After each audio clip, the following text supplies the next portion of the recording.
அடுத்து 9th experiment இருக்கிறதுலே சிம்பிளான எக்ஸ்பெரிமெண்ட். ஸோ ஒரு ஸ்ட்ரிங்க அதோட லென்த்தையும் ரிவர்ஸையும் பண்ணணும். சரியா? ஸோ இன்புட் ஒரு ஸ்ட்ரிங் வாங்க போறோம். வாங்கின ஸ்ட்ரிங்க ரிவர்ஸ் பண்ண போறோம். அதோட லென்த்தையும் சொல்ல போறோம். அவ்வளவுதான். இதுல பார்த்தோம் அப்படின்னா ஸோ கேரக்டர் அரேல ஒரு ஸ்ட்ரிங் எஸ்டிஆர் அப்படின்றது டிக்ளேர் பண்ணிடுறோம். சைஸ் 30 வரைக்கும் இருக்கலான்றதை சொல்லிடுறோம். அடுத்து இன்புட் வாங்குறோம். இன்புட்ல பார்த்தோம்னா ஸ்கேன் ஆஃப் பெர்சன்டேஜ் எஸ் கொடுத்துருவோம் ஸ்ட்ரிங்ன்றனால.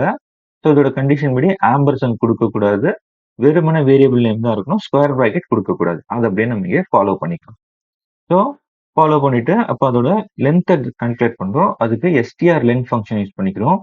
எஸ்டிஆர் லென் எஸ்டிஆர்னு கொடுத்தோம் அப்படின்னா அது அதோட லென்த் நமக்கு சொல்லிடும். அதுக்கப்புறம் ஸ்ட்ரிங்கை ரிவர்ஸ் பண்றோம். ஸோ எஸ்டிஆர் ஆர்இவி எஸ்டிஆர் அந்த இருக்கிற ஸ்ட்ரிங்கை ரிவர்ஸ் பண்ணிட்டு அதோட கண்டென்ட்டை நம்ம இங்க டிஸ்ப்ளே பண்ணி காட்டுறோம். ஸோ ரன் பண்ணி பார்ப்போம்.